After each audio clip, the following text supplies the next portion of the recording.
What is up, everybody? Welcome into the Early Edge live show edition for Tuesday, NBA Finals Game 6. It's so good to have you all in here. I want to make sure that we hit first and foremost. If you use promo code EDGE, we'll give you 30 days free at Sportsline. Nice little free trial. You can hit the NBA games tonight, Major League Baseball, get yourself set up with fantasy football and the college and NFL season as well.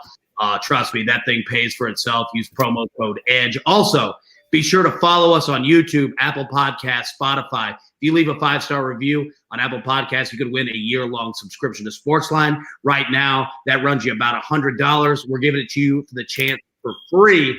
Make sure to include your Twitter handle, Instagram handle, follow Sportsline on those platforms. That's all you have to do. Now, one other thing. We are up and giving away a special bonus year-long Sportsline subscription because the Early Edge is up for a podcast award of the year in the sports category. To win this, you need to nominate the Early Edge podcast for the podcast awards in the sports category. We just dropped that link in the chat. Once you do that, drop your Twitter handle in the chat along with the words "I voted." That's right, I voted.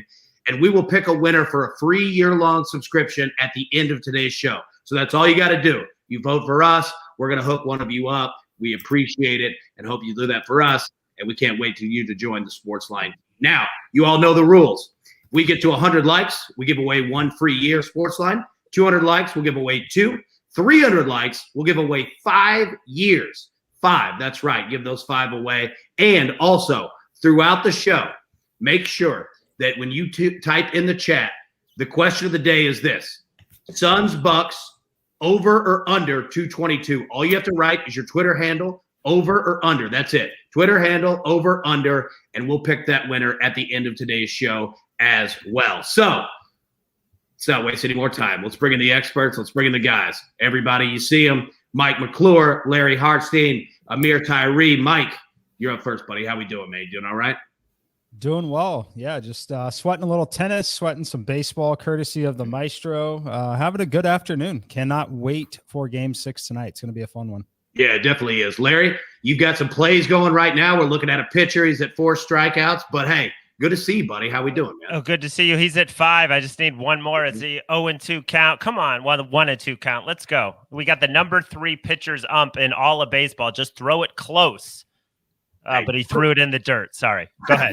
No, I love it, man. I love when we have afternoon bets going, especially when it's live on the show, because it makes it that much more fun. And I wish that we had a show like going throughout the game, because I'd love to play them all with Ameer's picks. Ameer, it's good to see you again, buddy. How we doing, man? Doing well.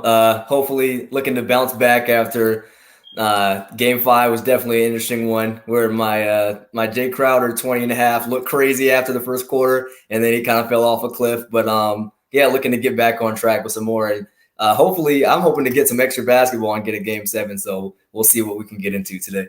Yeah, that's what's fascinating about this is that, now we're at obviously, one game, possibly 2 games left in the finals. And obviously there are the potential closeouts, right? So there's all kinds of different factors to take in terms of betting those first half, second half, full game spreads, props, you name it. We're going to break all of that down. But what we want to do first, let's look at this morning, right? Let's bring this up. Let's take a look at our morning plays. Mike, you're on 3 actually. 3 props. You've got Devin Booker. You've got 2 Devin Bookers and a Pat Connaughton. So we bring those up. Run us through those 3 plays that you've got and give us a little bit of info why. Yeah, starting with Devin Booker, it's obviously really focused on those. These plays are likely going 0-2 or 2-0. We're hopefully going to go 2-0 on these, but it's Devin Booker over 30.5 points, over 40.5 for the PAR. Look, it's go or go home, right? Very frustrated. It took some questions that he didn't even like in the post-game press conference after the last one. Zero reason that he doesn't play close to 48 minutes in this one. Usage rate is elevated all the way up to 43%. I think we see that again here. The 30.5 number is one that he's hit relatively regularly across every series so far in the playoffs. Not going to be much of a difference here. Again, I'm projecting from that 42-minute mark all the way up to 46, 48. That's easily 2.8 to 3.5 additional points for him with those additional minutes. So pretty easy number here to get to. It's 32.6 in my simulations, which is a very, very high number, but it is a very unique spot. I've talked about it a lot in the past. It's very similar to a Damian Lillard situation when McCollum is out.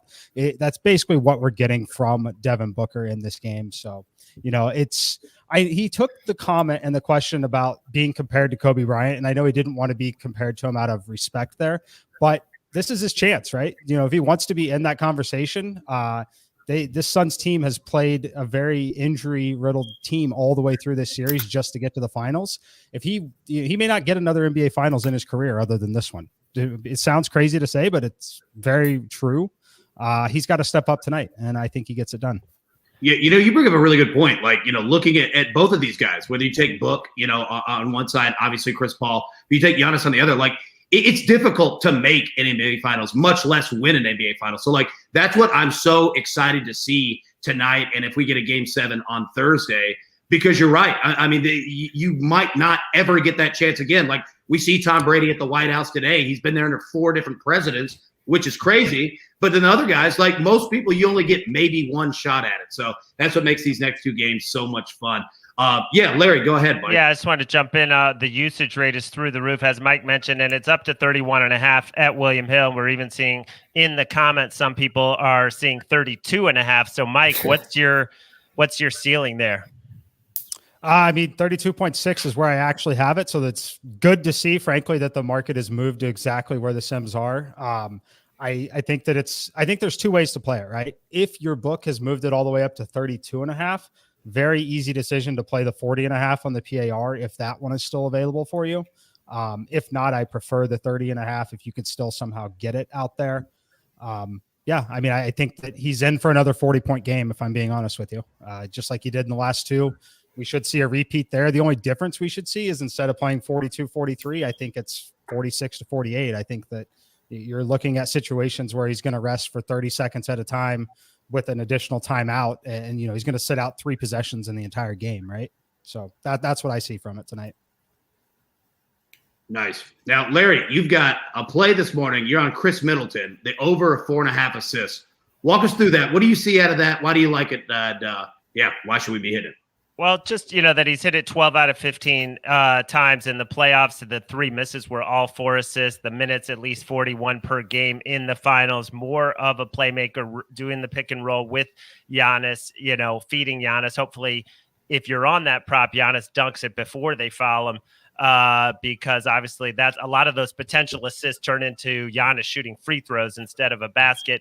But there's one that our buddy Tom Fernelli had in his afternoon newsletter today that I like, and that's Ayton over 12.5 rebounds. Ayton had 17, I believe, a couple games ago, and then he only had 10 this last game. But the shooting was through the roof. The shooting percentages, like we talked about, 50% for Milwaukee from deep, 13 of 19 for the Suns from deep. So if you think the shooting's going to regress a little bit, there should be more rebounds, plus the fact that there is no one else inside, as we've seen. He's another guy they can't take off the floor. 45 minutes in Game 5. So that's one that's jumping out to me. 12.5 rebounds. It's only minus 105 on William Hill. I love it. Now, let me say this before we jump to the rest of the plays for this morning. Our man Chris Mooney in the chat at the bottom says, Maestro doesn't have to explain himself. He's a master prop guy. Couldn't agree more. You're exactly right. Yeah, I mean, it was a dumb question on my part, right? Like, why are we even questioning the Maestro? But no, I love the breakdown. It's fantastic. To finish out the morning plays, what we had, I'm on the Bucks first half over 55.5. And the reason being is that the last 4 teams that closed out at NBA Finals, they averaged 64 points in the first half. I'm also on the Bucks first half minus 2.5, because if you look at the last 3 games in this Finals, just straight up, the Bucks have won 2 and they tied 1. So in Game 5, the Bucks, led by 3 at halftime. Game 4, it was tied. In Game 3, the Bucks led by 15 at halftime. So I think that this is a spot where not only do they have the opportunity to close this thing out, and historically most teams play hot in that first half, but Milwaukee's been doing that as well. So that's why I'm on those 2. Our man Zach Attack, he's on the Bucks minus 5 tonight, as well as the Rangers, on the money line. Plus, our Jeweler Jim parlay of the day, the Wisconsin special.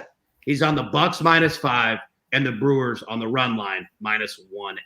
So we say all that to say, let's get into some plays now, right? Let's take a look at what we've got. So we've got the game tonight, game 6, Bucks favored by 5, total 222. Larry, I'm going to kick it over to you first, buddy. You've got 4 plays you have going today. You've got some baseball. You've got some NBA, obviously, mixed in. I'm going to throw it right to you, buddy. What do you got?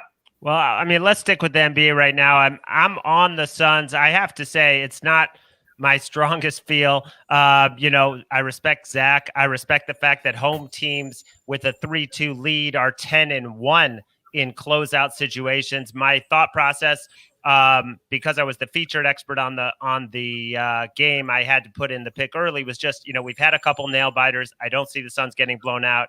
You're giving me 5 points.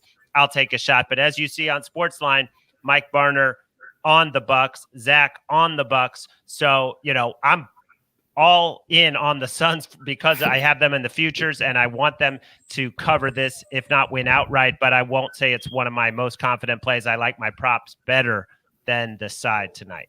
Nice. All right. And we're going to talk about the red flag that the NBA threw at us this morning in terms of the referees. But before we do that, Ameer, I'm going to throw it to you. You've got some really nice plays going on for tonight. I think you've got 1, 2, 3, 4, 5. You got 5 plays going on the game. So break them down for us. Tell us what each one you have and why you're taking them. Yeah, just off the top, we're going with I'm also with Larry on the Suns against the spread +5. I know, yeah, definitely a lot of guys are going with the Bucks right now, given the streak they're on. But I think just we've just seen like some improbable outcomes over these past couple games. Fun fact for some of you who might not know this: the Suns have actually shot a better percentage from the field in every game of this series so far. Which this is still given with Chris Paul, who sets the table for everyone. Really playing a little bit below average. The Bucks rebounding those second chance points and getting to the free throw line has really made all the difference there. But I definitely think that the slower pace, and we talk about how when it gets down the stretch and teams valuing possessions, and I think even more so, I think we're going to see the pace slow down in a potential closeout game. Regardless of the Bucks' momentum, they're not going to want to let the Suns sneak back in. They don't want to go back to Phoenix, even though they just got their first game to Phoenix. So I'm on that. And then just to go to the under now on we didn't see either of the games go over in the first pair of games in Fiserv Forum. And the Bucks have the best defensive rating at home in the NBA at 100.3. And I think they go ahead and stick with that, just going with the correlation between just taking the Suns in a close and slower game.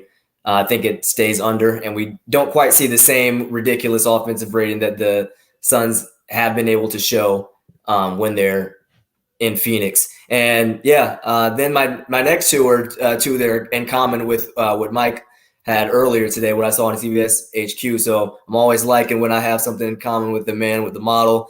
When you look at Devin Booker he's averaging 24 shots a game. There's almost no way he doesn't shoot 30 shots today. If you don't think Devin Booker could score 31 points in 30 plus shots, that factor in free throws, I think that's a really safe bet. And then Pat Connaughton, points, assists, rebounds, really loved his 14.5, up by 1, because he's been averaging, even before last game, his total was at 17, now at a little bit above 18, 30 plus minutes, 4 straight games. So I really love that one. And then one of the better value plus money plays I thought I saw was the Drew Holiday over 8.5 assists.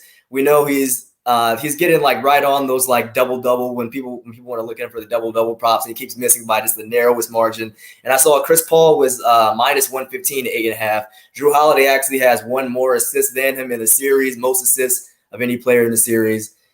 Hit 9 or more in 7 of his last 10 games. He's coming off that 13 assist game, where it was his best game of the series last game. So I can't see him dropping off too much coming back home. Yep, I totally get it, man. You guys are really nice plays there, and I think everybody in the chat kind of agrees. Devin Booker feels like, I'm not going to call anything a lot, but as you guys all broke down, he's going to get every opportunity, especially a team with their backs against the wall. I feel like the Suns, there's no reason for them not to be aggressive, right, throughout the entire game. So yeah, I'm with you on that. Hey, if we can, let's pull up Mad Max's props really quickly and his picks. I know he's got some baseball in there, but I want to take a look at just the NBA part. Larry, if you could walk us through those. I know that our man has got some. He's got a couple plays here, and if we don't have the graphic, that's fine. But we can. There we go. Here they Perfect. go. Yeah, I haven't talked to Max about it. I think he posted some of these on Twitter. I know he loves Pat because of, just the minutes. He's been going over pretty much with regularity. Cameron Johnson, he's been on every game, and he's come through 4 out of 5. Nola, we both love because of the Yankees, makeshift lineup. And because actually that number is 7.5 at other books. So getting 6.5 at -130. Sorry, I'm just sweating this again. 0-2 count, trying to get the 6 strikeout. And Giannis under 32.5. I might disagree with him on there. I do think they have been packing it in. They have been sort of giving the open shots outside and saying Giannis isn't going to beat us. But with the way Milwaukee's been lighting them up from outside, I think they might have to respect the shooters more, and that means Giannis, especially Game 6 at home. I might lean over there.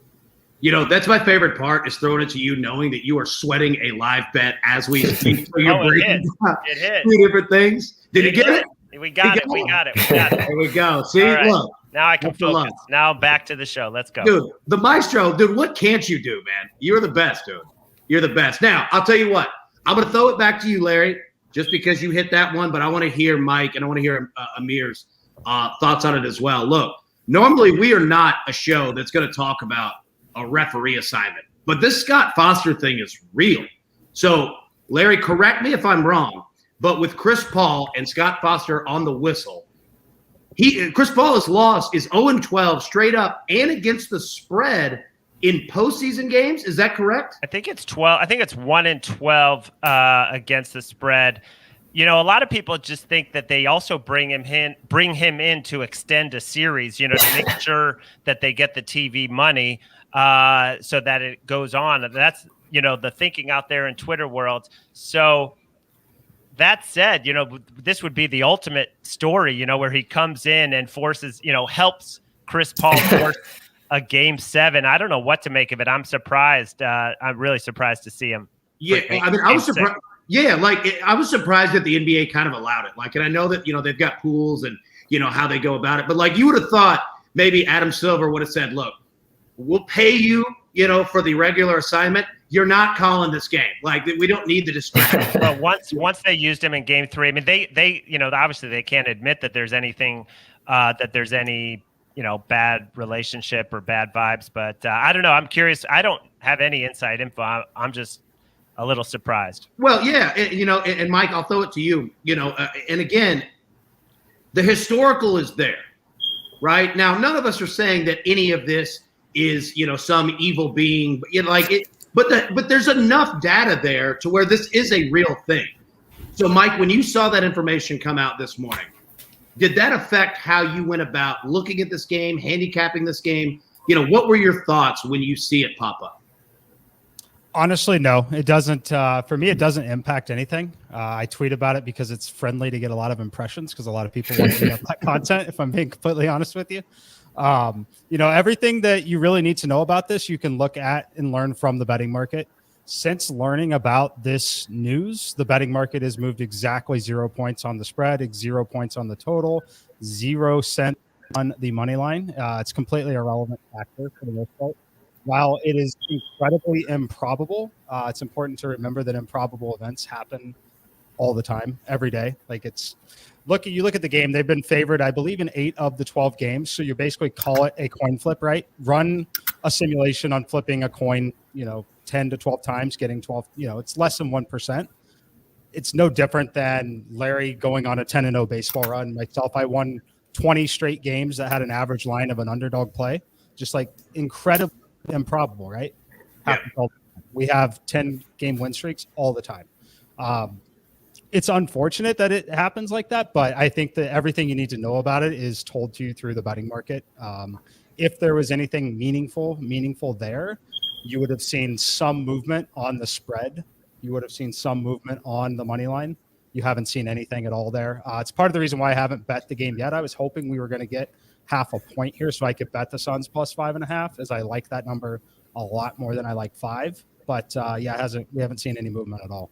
Yeah, it's an excellent point. Amir, finish up. Any thoughts that you saw, that came to your head once you saw that information come out? Yeah, for sure. For the most part, I really honestly think it's just it makes for a fun storyline, kind of the narrative coming into this finals. We're like, oh, who wants to watch the Suns? Who wants to watch the Bucks? But it's actually been a really great series, and I think there aren't many ways to just ramp up the intensity even more than to throw Scott Foster into a game into a Chris Paul legacy game. So it doesn't get much better than that. But yeah, as far as Chris Paul's performance, I can't speak too much on that. But yeah, I'd be interested to see if anyone here wanted to delve into any Chris Paul props around the game. It wasn't something that I consciously thought of, but I don't know. Maybe some people could be a little intimidated by that, just given the history. Well, I'll say this, my man. Like, we just had Mike break down. Literally, Mike could write a book on baseball weather and like Sun Tzu theories here of not to take this. And you literally are the greatest transition man I've ever seen, because I wanted to talk about props perfectly next, and you brought that up. So if we could bring up the Suns props in terms of their players, would love to break that down. And let's start with Chris Paul, right? So while we're bringing that graphic up, I think Chris Paul's point total, I think it's 21.5. I think somewhere around that number. Amir, I'm going to throw it right back to you. And as we pull all that information up, like, what do you think about Chris Paul tonight? And if you could take it any direction that you want to go, there we go. We got the graphic right there. Take any direction that you want to go in terms of props, but starting with the points, how do you feel over under 21.5? Yeah, he was right at that 21 mark, and even he's really it's not, his point production hasn't necessarily been there. And this kind of one of the scary things is his 4.5 turnovers per game on the road, with Drew Holiday has just been a pest. But I definitely think in this kind of closeout game where they're going to shorten the rotations a little bit more, I like the over here, which he's been outplayed by the opposing starting guard Drew Holiday in 4 of the 5 games so far. But I think not quite that he mirrors Drew Holiday's, but I don't think that Cam Payne is going to get like 11, 12 plus minutes in this game. And just like, that also kind of depends on game flow for Chris Paul. Like, if he's absolutely terrible, then, I could see him getting benched. But I definitely think Paul and Booker, getting them together. Paul has kind of showed last game that if he doesn't have those more athletic players on the floor, he kind of just spams pick and rolls, and he doesn't quite have like the speed to just get around the edge like he had before. So I think he plays him with his main guys, Booker and Ayton, a lot more to kind of ramp up the offensive productivity. So I like his over 21.5.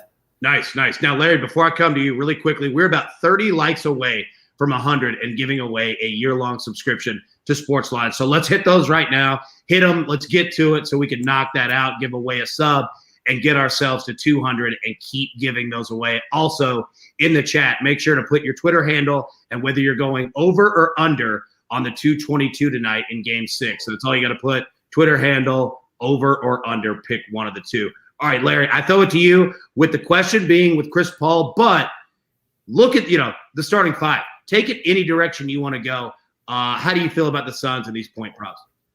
Well, one thing that jumped out at me with Chris Paul, he had 15 turnovers, and I'm quickly just checking his turnover number on William Hill, and it looks like they have set it at 2.5. And, he only had 1 at home in Game 5, but 15 the previous 3 games. I have to think, with the season on the line, that he is going to be aggressive and he is going to want to make things happen, which I think is going to lead to some turnovers in this environment.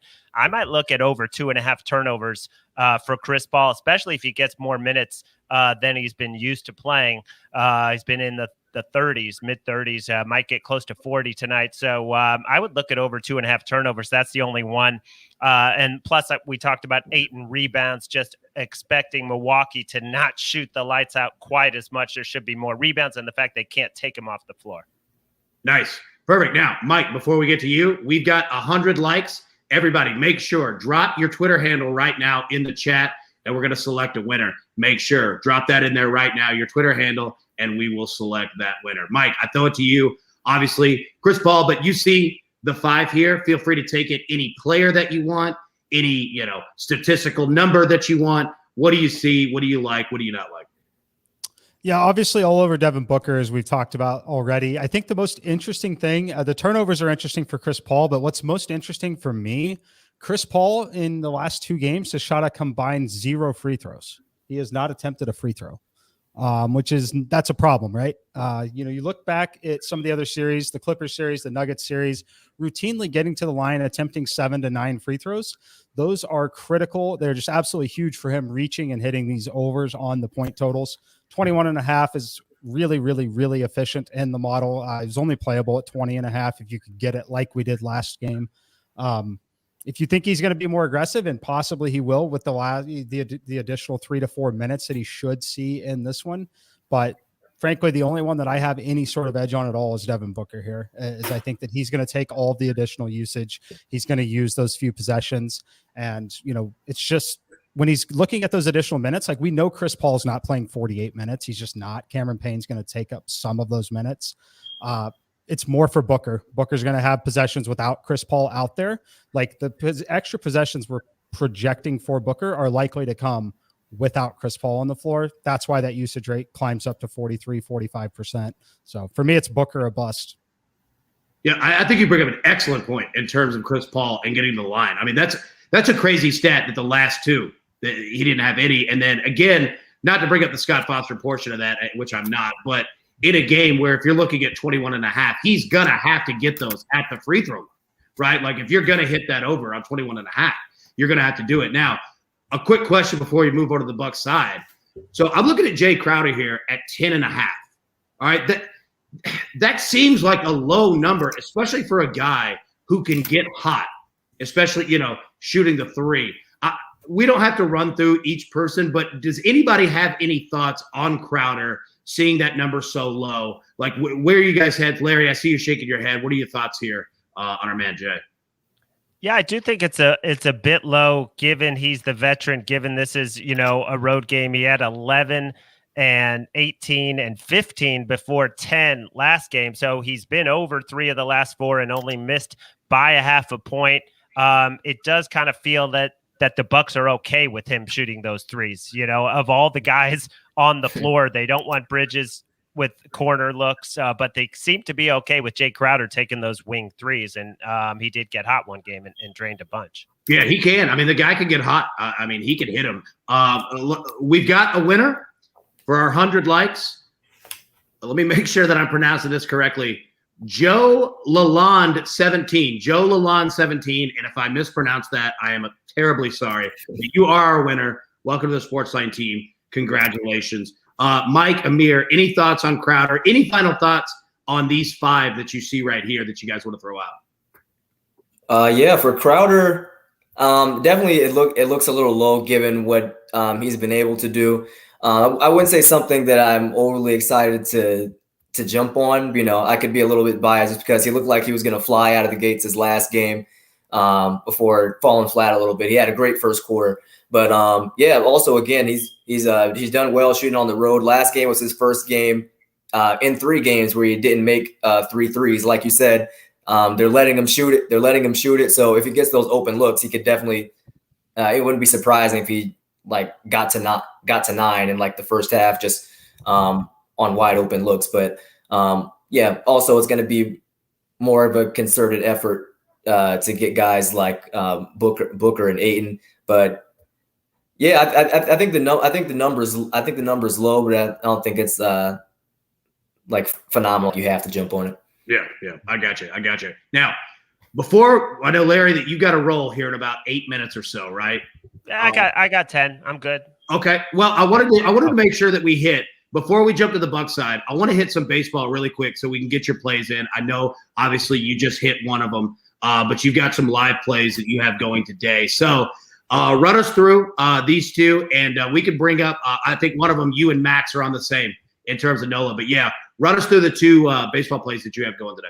Yeah, no, I'm actually trying to remember them, but I've got you right here. I can say you it. Got him? Okay, great. So you've got Dane Dunning over 4.5 strikeouts with the Rangers, and you and Max are both on Aaron Nola over 6.5 strikeouts. So start with Dunning Dunning, Melo. Yeah, what are your thoughts? Yeah, Dunning was the one. It's really juicy at minus 155, but I just like it because the Tigers, we all know they strike out a ton, but the umpire, you've got, I believe it's the number 3 pitchers ump in all of baseball. I mean, look, we had A's Angels number 6 ump. I'm watching it on the screen, and not only did the A's pitcher go over pretty easily, but the Angels pitcher went over pretty easy. So I think the ump matters. It's basically a combo of the Tigers plus the ump, and let's do it.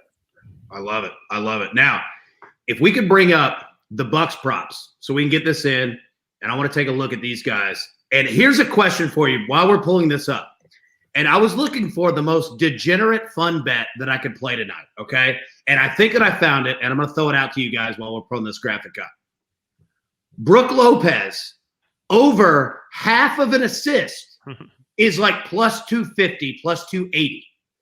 Now, the guy's had 1 assist the entire series. I think for his career, he averages like 0.7 right? Like there's a reason why it's such plus money. But any thoughts that you guys have? Is it degenerate of me to sit here and play that because it's a nice number? I mean, the guy's got to be able to get 1 assist, right? Any thoughts here?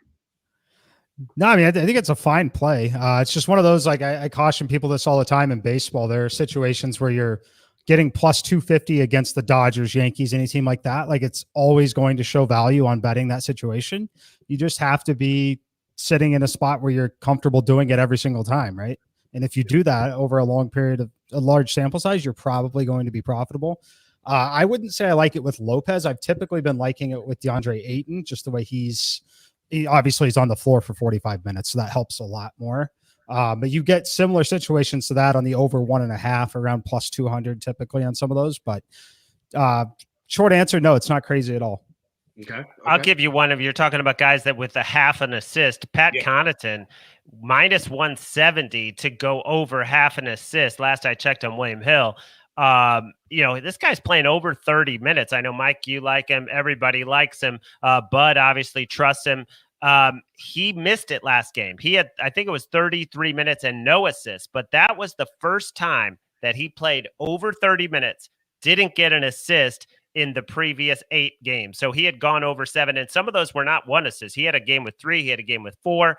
That's one. It's juicy, obviously. The other one with him, over 1.5 trays, was only minus 160 last I checked on William Hill, which he's gone over every single game in the series. See, this is exactly why I love this show. You guys are fantastic. Like any topic, any degenerate prop, we can find it and find the exact right balance. Now, what I want to do is take a look here. First, before we take a look at the Bucks, I want to remind everyone, we are up for the Podcast of the Year Sports Award category. If you go vote for us, the link is in the chat, and you drop your Twitter handle and write the words, "I voted." If you will do that, we are going to give away another year-long Sportsline subscription. So everyone, make sure, put that in the chat as we go along. Also, make sure to put your Twitter handle with the word over or under how you feel on the total of Game 6 tonight. Keep those going, and we will choose a winner on that as well. So bring it back on the Bucks props. All right, Ameer, I'm going to throw it to you. Now, again, we're going to take a look at the starting 5 here. These are points. Feel free to take it any direction that you want. Obviously, the points are going to be on the screen. If you see anything that you love, hate, love to fade, whatever. But any other props, in terms of a statistical category that you want to take it, feel free to run with it, because we're all about finding every single winner that we can. So, yeah, we see it on the screen. I'll throw it to you. Yeah, one thing that really jumps for me is the Pat Connaughton. We had obviously I liked his 14.5 points, assists, rebounds, and definitely just hearing Larry talk about the 3-pointers. That was something that I looked at earlier too. I like his over 8.5 for points. He's hit multiple triples in 6 straight games, so those are gimmies, and he's going to be on the floor down the stretch in clutch time. So maybe he gets a couple free throws or gets like a fast break layup. But it seems like just about every game he's giving you an easy 6 points off a couple wide open triples. So that's the one that stands out off the bat for me for sure. I like it. I like it. Now, Mike, I throw it over to you. Obviously, you're on the Pat Connaughton, play from this morning of over 14.5 points, rebounds, and assists. But anything that you see, from these point props right here, or anything that you were looking at Bucks-wise that might have been, somewhat good, but you just didn't decide to make a play on it? Like, what caught your eye on the Bucks side? From a point standpoint, there's really not much there. I think if you want to lean under on Giannis, I think it's okay. I think he's going to come in right around that 33 number.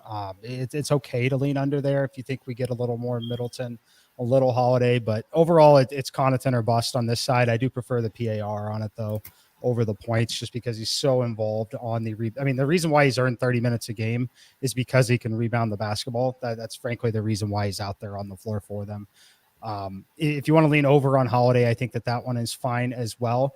I think the thing to note about Jrue Holiday is we obviously know he's capable of playing those extended minutes. If we see the extended minutes that we think we see from Devin Booker and Chris Paul in this game, it's going to be more Jrue Holiday. They're not going to extend. Middleton's already right there as well, but if anyone gets the extra 2 minutes in the rotation, it's going to be Jrue Holiday for his defensive ability. So if you want to lean over there, I think it's totally fine. But I think if you're leaning over on Jrue, you're probably leaning under on Giannis. I think that those two, and being 1 to 2 points on either side of those two, those events are correlated for sure. I love it. Now, Maestro, before you leave us, buddy, you got other work to do. You're a busy man. You take a look at this right here. Any final thoughts that you have before you have to jump on another show on the family of networks here? What are your thoughts? Yeah, about to hop off to go to CBS Sports HQ and talk some baseball and some NBA. But yeah, I am going to stick with Middleton over 4.5 assists. I really love that play. And then on the Sun side, I'm going to go with that Ayton over 12.5 boards. I just think the shooting's going to regress. He's not going to come off the floor, and I like him to get to 13 boards. It's only minus 105 right now. Obviously, if you could get 11.5 somewhere and pay some juice, minus 120 or something like that, I'd love that even more. But at 12.5, I still like it, especially at a cheap price. Beautiful. Well, Maestro, we sure do appreciate you, buddy. We'll see you again this week. Do well. Yeah, let's hope we get a Game 7, guys. Yep, absolutely. All right. See you, man. All right, so, Mike, Ameer, I've got a question for you. All right, and I found a stat that was interesting to me, and I want to get your thoughts on it. In the last 5 NBA Finals that featured a Game 7, we talked about it this morning on the morning show, okay? Let's assume that the Suns win. Or we don't have to assume that. The last 5 NBA Finals that had a Game 7, the leading scorer of that Game 7 was MVP, okay? So what I'm getting at is this. If the Suns do end up winning tonight, go back home to Phoenix, okay? There have only been 19 NBA Finals that went to Game 7. Home teams won 15 of them. What I'm getting at is this. Devin Booker right now is plus 600 to win MVP. Is it worth a look paying attention to that, saying, okay, if the Suns win tonight, go back Thursday, win this thing at home, right? Like, it doesn't feel like Giannis has completely ran away with MVP regardless of who wins. So just kind of putting that scenario out, like, how do you feel about if this thing goes back to a Game 7? Do we think that Devin Booker would be the one? And let's say the Suns win. You get where I'm going at. Like, Mike, I throw it to you first. Like, any thoughts there? Is that worth a look? Or is that just kind of trying to find something that maybe isn't there? Oh, no, it's definitely worth a look. It's you can get it at plus 650. I talked to a few people about this play today, actually. If you are on the Sun side, you're on the Booker props tonight, I think you have to either be on the Suns money line tonight or you have to be on Booker to win MVP. If you like the Suns against the spread and you like Devin Booker over 30.5 or over 40.5 PAR, I think you should either be on the money line at like plus 170 or you should be on Booker plus 650 for the MVP. Main reason is if they win tonight, Devin Booker, I don't see them winning tonight outright without at least 31 points from Devin Booker. And if they do win tonight, it's likely because of Devin Booker hitting that prop. If he goes over 30 again in this one, they go back home. We are 100% sure they're going to be favored to win the series and to win that Game 7 at home. It's going to be minus 3.5, maybe all the way up to minus 5, as we've seen back and forth in this series. So that number, he's going to go all the way from plus 650 to probably even money. in Game 7 in that. So yeah, it's a great value play at this point. Yeah, Ameer, same question to you.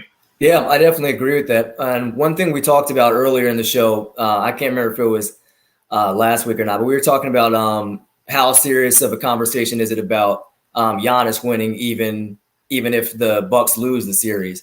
Which now you look at kind of the narrative would definitely flip when you look at the Bucks winning 3 straight, and then you look at Devin Booker possibly going 34, 35 plus points 4 games in a row to win a Game 7, especially just given the history of it, and given that I saw a stat is like 82.1% of the time in a 2-2 series, the team that wins Game 5 has won the NBA Finals. So I think definitely overcoming that and flipping the script, especially when there's not one Suns player that's like definitely been showing out like nightly basis. The back-to-back 40s definitely carry him into that, and top scorer on a road game and then coming back home makes him a shoo-in. So get the most money that you can get out of it right now.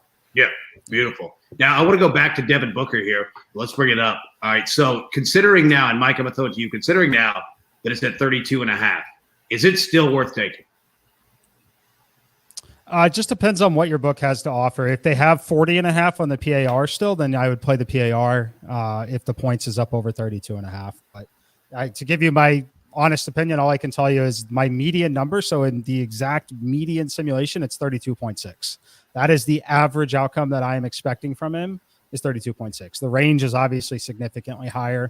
Upside is into the 50s, frankly, in this matchup, in this game.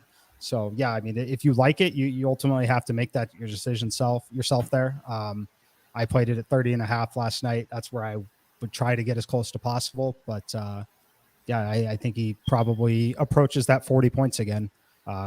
Nothing has changed from the last 2 games, other than he might play an additional 3 minutes on top of what we've seen there. So as Ameer said earlier, I think the shot attempts is going to approach 30 in this game. Nice. Ameer, throw it to you.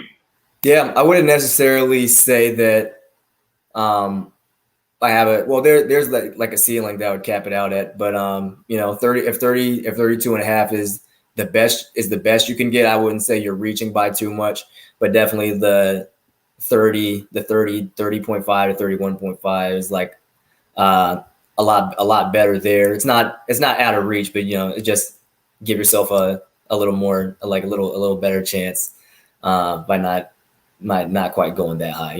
I expect him. I think I expect him to like 30, like 34 as like the floor. But you want to give yourself as much margin for error as possible. So no doubt. Now look, Ameer, I'm going to put you on the spot. Mike, you're on deck with this one, but Ameer, I'm going to stick with you on this. Now look, whenever I take a look at betting a game like this, okay, and we're just talking about spread and total, beyond the props, just simple spread, simple total. I like to just whiteboard this thing out, right, of how I think that this game is going to play, and try to find, hey, this, A could probably happen, B could probably happen, but I'm pretty sure it's going to be roughly around C, okay? So the question I'm going to ask you is this. What's the score tonight? The score of the game tonight, I'm going to go, man, that's tough, because I'm honestly not sure yet. Money line wise, what I want to go. I'm still sticking with the Suns to cover. I'm gonna say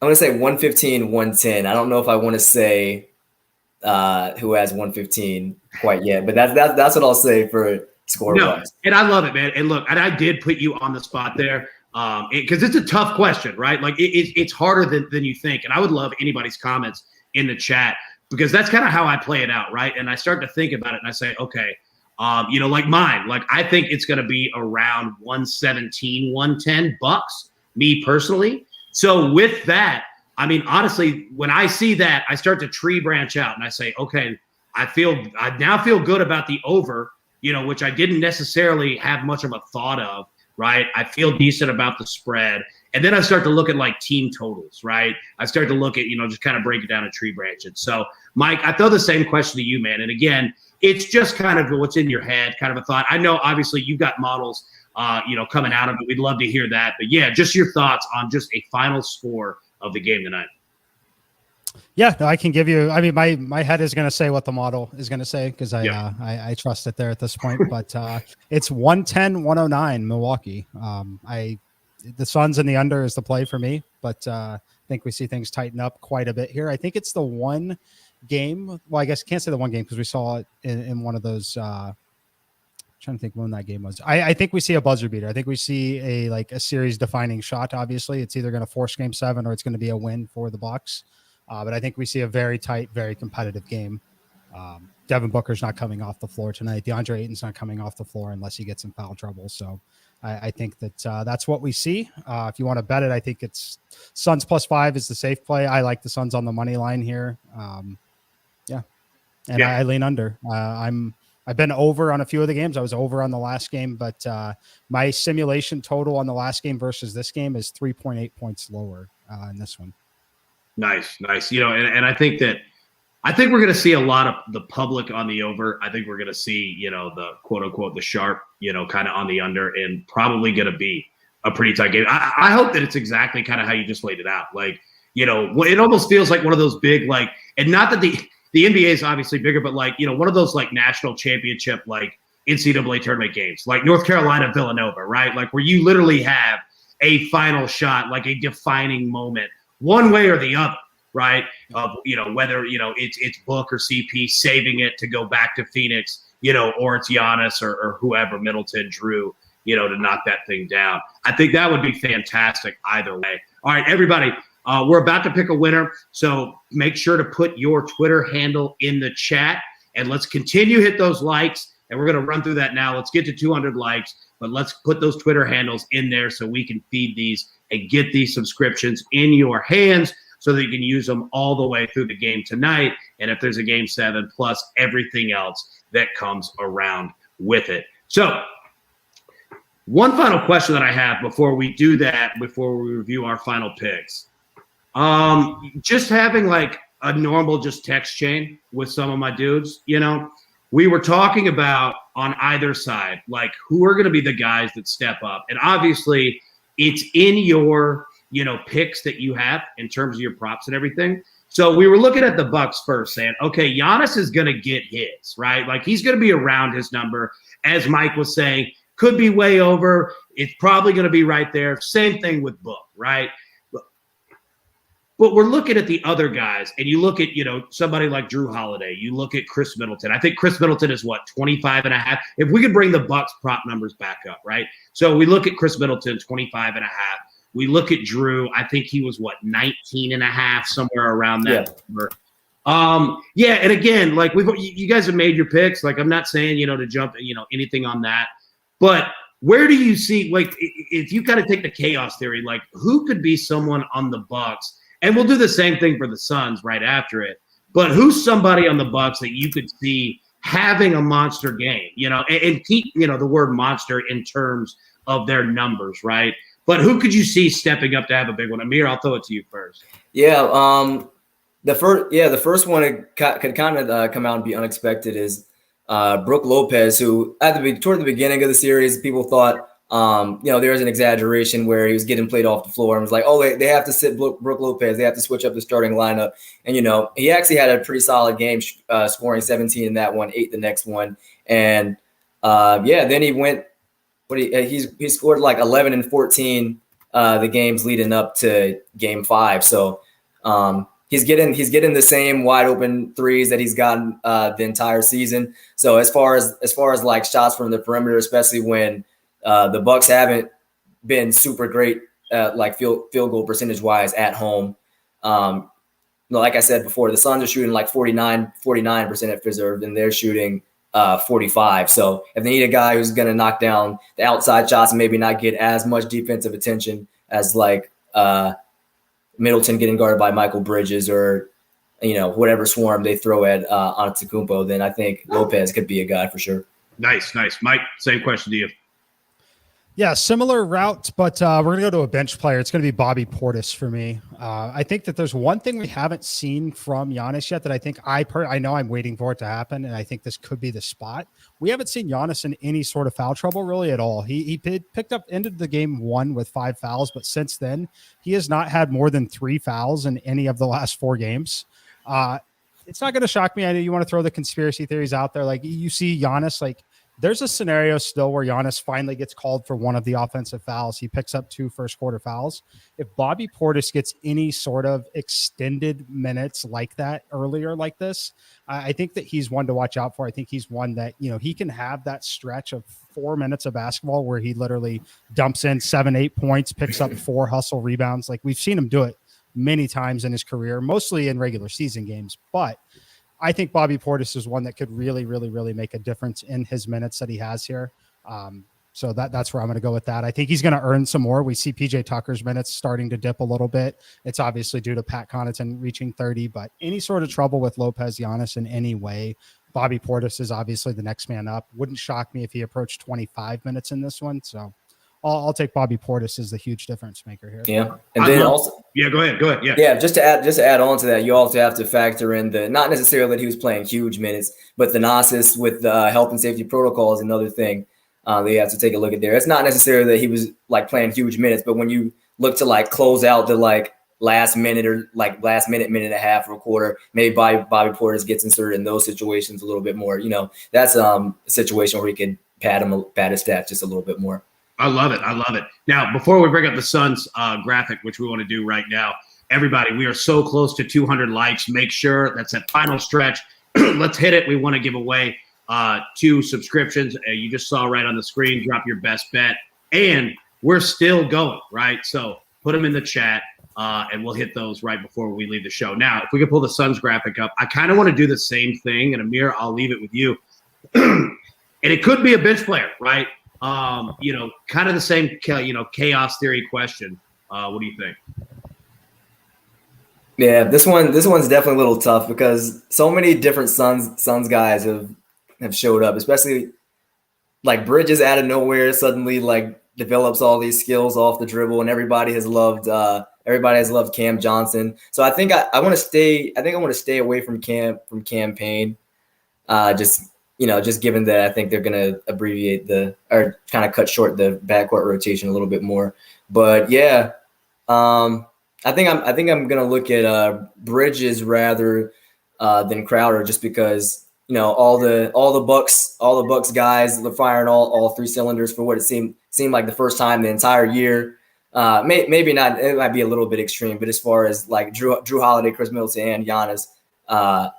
Just really all clicking on offense. And I think Bridges is the guy who ties it all together on the defensive end. Just staying on the court, and he can possibly play more minutes than he's played in the series so far. So I'm trying to think off the top of my head. I can't remember seeing what his point assist rebound prop was. It wasn't anything too high. I want to say something like 14. It might have been like something between 13 or 14 and a half, similar to that Pat Connaughton number. But yeah, definitely he's going to be super important against the Bucks after the scoring outburst they had the last game. Yeah, for sure, man. Mike, the same question to you.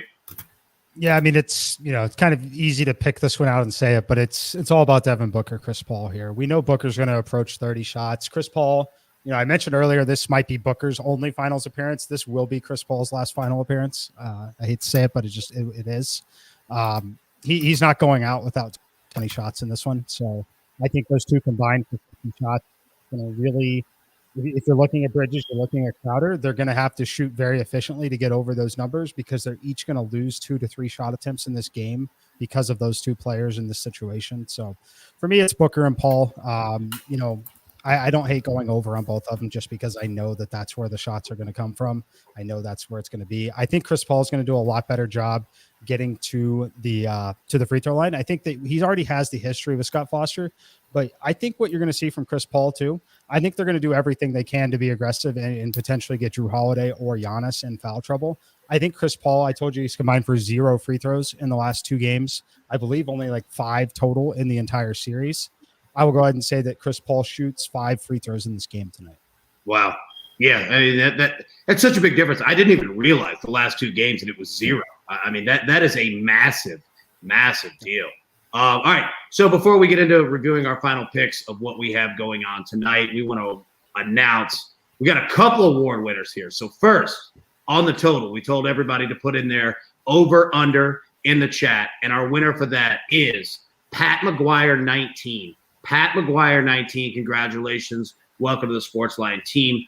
And then our podcast awards bonus winner. So we thank you guys so much for voting for us. Is at 805 Beach Boy. So at 805 Beach Boy, congratulations. Well done. Welcome to the Sportsline team. We really do appreciate you guys. And keep in it. We're almost there at 200 likes, and we've got a couple minutes left, so we can still get there and hit another winner as well. So, let's just take a look. Mike, run us through what you've got tonight. I know that your 3 plays were from the morning. You've got 3 props. Run us through those real quick. All right, it's going to be Devin Booker 30.5 points. Devin Booker over 40.5 points, rebounds, and assists. Pat Connaughton over 14.5 points, rebounds, and assists.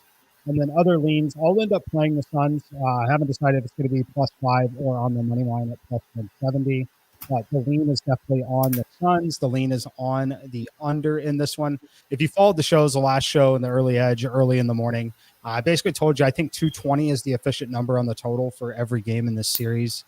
We've seen this one balloon up to 222 after 218.5 is what we bet on the last one. I still believe firmly that 220 is the efficient number on this game. So I'll be leaning under the 222 as well, maybe 222.5 in some spots right now. Beautiful. Now for me, I'm on the Bucks first half over. I played it at 53.5 2 days ago. I'm also playing at 55.5. And I'm also on the Bucks first half -2.5 to win that one. Ameer, I kick it over to you. You've got 5 plays going tonight. Run us through those 5.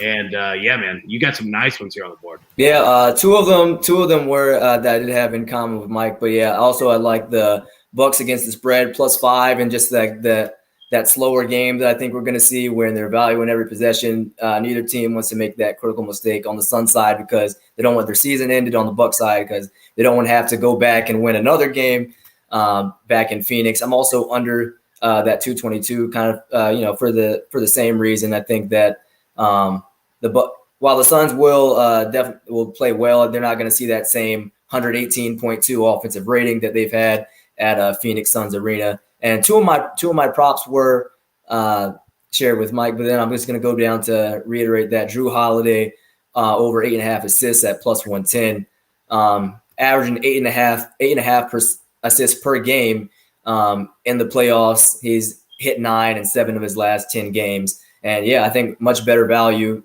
between him and Chris Paul. They're 45 and 44 assists a piece in the finals, with Drew Holiday having that 1 assist lead on him. So that's what I like. I love it. Now, looking at the Maestros right here on the graphic, he's on the Suns +5. And then in Major League Baseball, he's got Dane Dunning over 4.5 strikeouts. And him and Max are also on Aaron Nola over 6.5 strikeouts. And if I'm correct, Larry from this morning, did he have anything else? Yeah, Chris Middleton over 4.5 assists. Yep. Perfect. So, yeah, I think that's all that we have for you today. We've got a bunch of plays that are on the board. We've got a ton of props, spreads, you name it. I think, Ameer, are you the only one that played the total? I think you're the only one from the morning and the afternoon show. I guess so. Let's get after it. Dude, that's what I love about you, man. You walk right out on the limb, dude. I love it. I think, obviously, what Mike was saying as well, in terms of what he thought the score being, obviously it aligns with him and the model as well. So, man, thanks everybody for tuning in. We really do appreciate it. Let's get a big win tonight. Either way, however your bets are rolling, let's make some money tonight. And let me do it because it's difficult because nobody can be coach, right? But I'm going to give it a shot for Mike, for Ameer, for Larry. Let's take these picks straight to the pay window. Do you want best bets in your feed every single day? Do you want best bets in your feed every single day? All you have to do is hit that subscribe button to stay up to date with all things Early Edge.